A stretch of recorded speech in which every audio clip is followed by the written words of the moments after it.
luftimin e mosndëshkimit dhe forcimin e besimit të qytetarëve në institucionet e drejtësisë. Gjatë viteve të fundit kemi parë zhvillime të rëndësishme në këtë fushë, përfshirë rritjen e numrit të aktakuzave për krimet e luftës, si dhe zbatimin e gjykimeve në mungesë. Këto zhvillime kanë hapur diskutime të rëndësishme mbi gatishmërinë e institucioneve tona, kapaciteteve profesionale të gjyqtarëve, prokurorëve dhe avokatëve, si dhe sfidat që paraqet respektimi i standardeve të drejtësisë, rregullt dhe të drejtave të njeriut.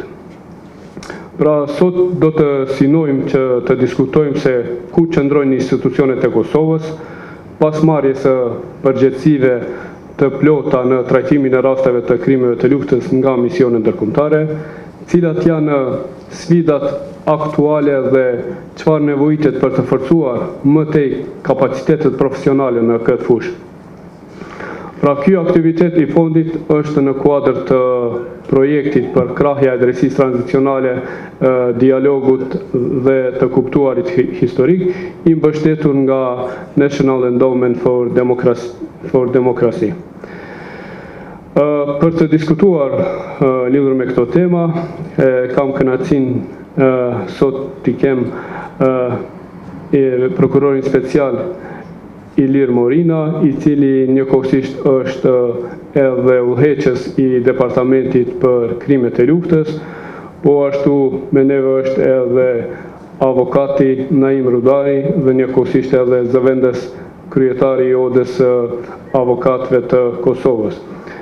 Të parashikuar janë që të na bashkangjiten Valon Kurtaj, gjyqtar në Departamentin Special të Gjykatës Apelit, i cili ka patur raste që të gjykon në disa raste të krimeve të luftës, si dhe konfirmimin e ka bërë edhe Kreshni Gashi apo gazetari nga Birni, shpresojmë që do të na bashkangjitet së shpejti. Gjatë këtij panel diskutimi do të përpiqemi të gjejmë disa përgjigje në pyetjet thelbësore që lidhen me kapacitetet profesionale të sistemit të drejtësisë, a përbën numri i madh i aktakuzave në mungesë sfidë për kapacitetet aktuale të sistemit të drejtësisë, cilat hallka e zinxhirit të drejtësisë kanë nevojë më të madhe për forcimin, hetimin, ndjekja penale, gjykimi apo mbrojtja. A ka Kosova mjaftueshëm profesionistë specializuar për të përballur me kërkesat që sjell trajtimi i rasteve të tilla, dhe nëse do të mund të ndryshonin vetëm një aspekt për të përmirësuar trajtimin e krimeve të luftës, cili do të ishte ai. Pra, besoj që diskutimi i sotëm do të na ndihmojë të gjithëve që të identifikojmë këto sfida, por edhe që të reflektojnë mbi zgjedhjet dhe prioritetet në të ardhmen. Me këtë do ta filloja diskutimin me pyetjen e parë për të dy panelistëve.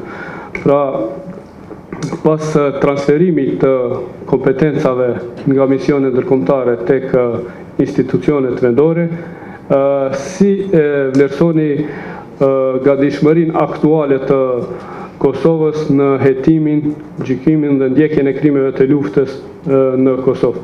Ndoshta po fillojna prej hetimeve prej prokurorisë. Sepse çështja është shumë komplekse dhe gatishmëria duhet të shihet në disa prizma. Mungesa e vullnetit nuk është, ka një mungesë, ka një gatishmëri për me punu vazhdimisht në adresimin e krimeve të luftës, po sfidat mandej janë përtej vullnetit.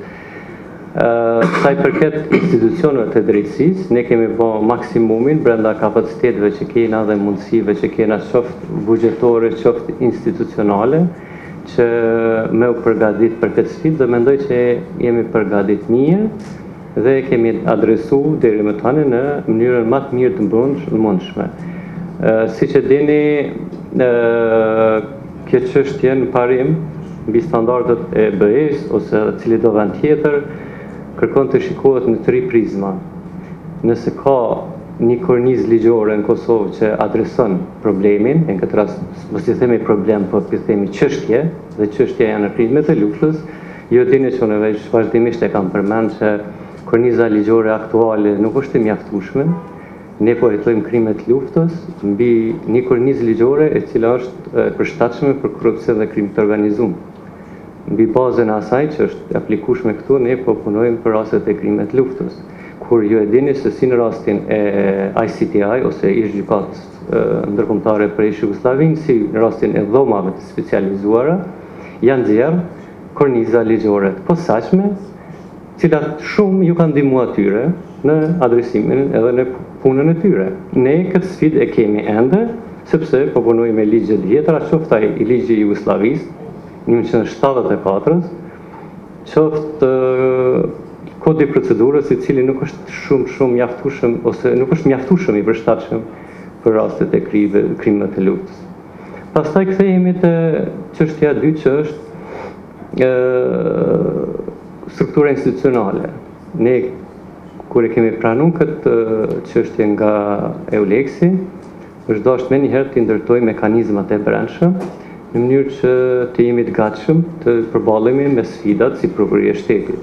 Prandaj është prokuroria speciale është marrë urgjentisht me këtë çështje dhe ka themeluar grupe të posaçme të cilat kanë punuar shumë si në aspektin administrativ, ashtu në aspektin e identifikimit dhe procedimit të rasteve. Rezultati kësaj pune ka qenë themelimi i këtij departamenti të veçantë, i cili tashmë u bë 5 vite që ekziston, dhe me themelimin e departamentit në vite njëjtë me Prokurorinë Speciale edhe Policia e Kosovës ka themeluar një departament të veçantë për adresimin e krimeve të luftës. Domthonë në aspektin institucional është bërë diçka që të punohet këtë drejtim. Kjo pyetja nëse është e mjaftueshme është çështje që pastaj mund ta diskutojmë. Dhe treta është që është sfidë shumë e madhe e që është përtej mandatit tonë, është mungesa bashkëpunimit juridik ndërkombëtar në tekste të veçantë me Serbinë, po edhe me vende tjera, dhe veçanërisht edhe me ish gjykatën penale për ish Jugosllavinë apo tash që quhet mekanizmi rezidual. Ne tashmë jemi të vetëdijshëm që të gjitha provat, nëse të thënë shumica provave gjenden në Serbi ose gjenden jashtë territorit të Kosovës, po edhe të panderit, shumica prej tyre gjenden jashtë territorit të Kosovës. Dhe mungesa këtij bashkëpunimi është një sfidë e madhe. Si rezultat i kësaj, tani kemi një mundësi që të paraqisim aktakuzën e mungesë. Ju e dini që gjykimin e mungesë po diskutohet, po elaborohet, nuk është për herë të parë të aplikuar në Kosovë.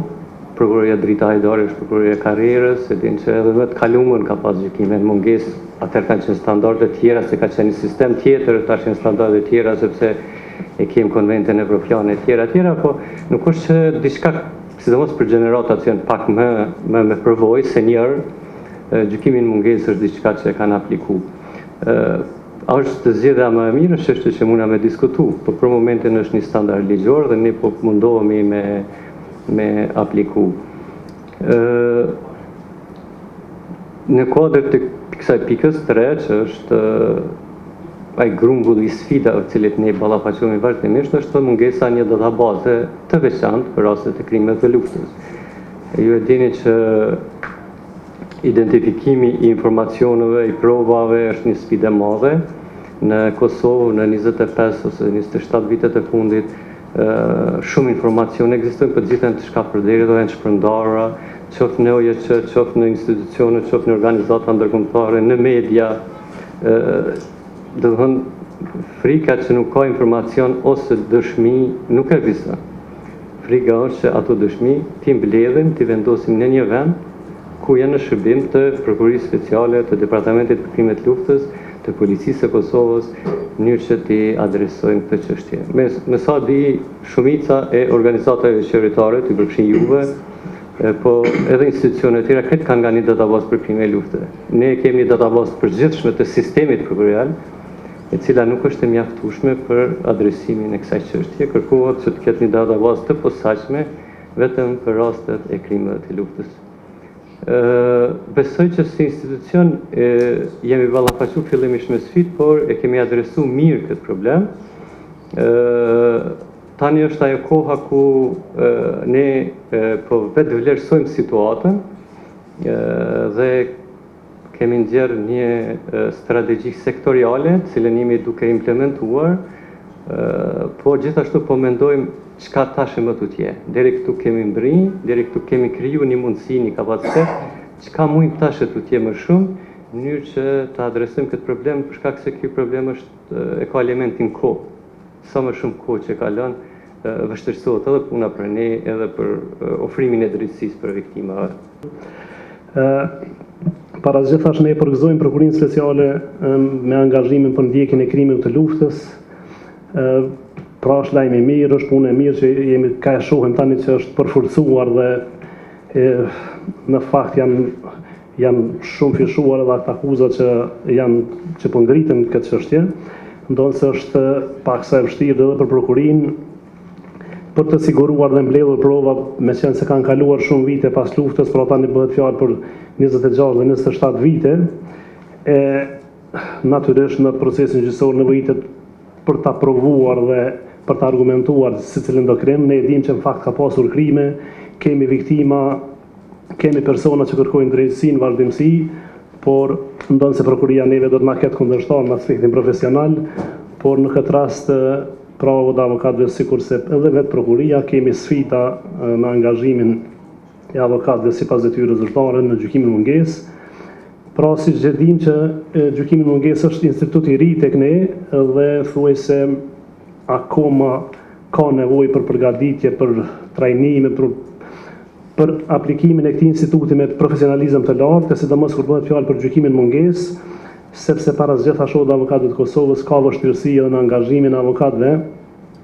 Kur dihet tani pra para disa muajve kemi pas një angazhim prej 36 avokatëve dhe të gjithë kanë qenë të nacionalitetit shqiptar dhe është dashur që të angazhohen për të përfaqësuar ata në mungesë, ata që dyshohet që kanë qenë kriminalët më të mëdhenj të këtij vendi, pra kanë vrarë viktimat pafajshme, mesin e tyre dhe fëmijë, e që avokatët kanë hezituar, por mbi të gjitha ne duhet të jemi profesionistë, ta bëjmë punën tonë.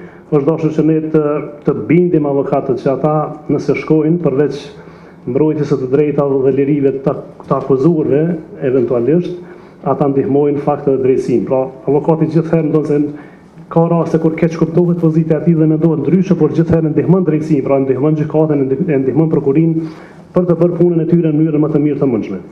Dhe në rastin konkret, përveç se angazhohen sipas detyrës zyrtare, ftohen avokatët e kryesisht avokatët më të moshuar, hezitojnë më shumë që të angazhohen në këtë raste. Ne është dashur që t'i bindim se puna e tyre përveç se është një detyrim ligjor, sepse ne normativën tonë kemi që të shkruar dhe të evidentuar se avokati nuk mund ta refuzojë angazhimin sipas detyrës zyrtare, por mbase mund të ketë edhe arsye, sepse nuk mund ta refuzojë angazhimin sipas detyrës zyrtare pa arsye, por secili avokat mund të gjejë arsye dhe ka angazhime të tjera, që mund të thotë për shembull se s'mund të angazhohem këtë rast se kam angazhime të tjera, por ne jemi munduar që t'i bindim se përveç detyrimit, pra është edhe një ndihmesë për drejtësinë për ta bërë punën e tyre, aty natyrisht ku ka prova dhe ka argumente.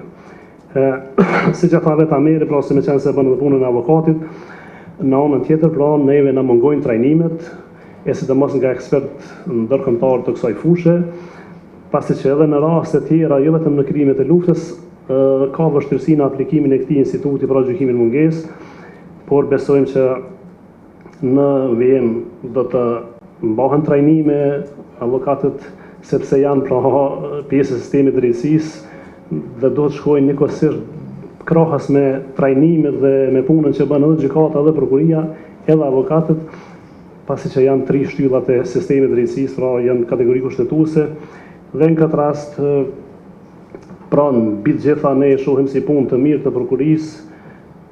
Prokuria ka dhe një mundësi ligjore, ka që detyrohen gjitha institucionet që ta ndihmojnë prokurinë në punën që bën.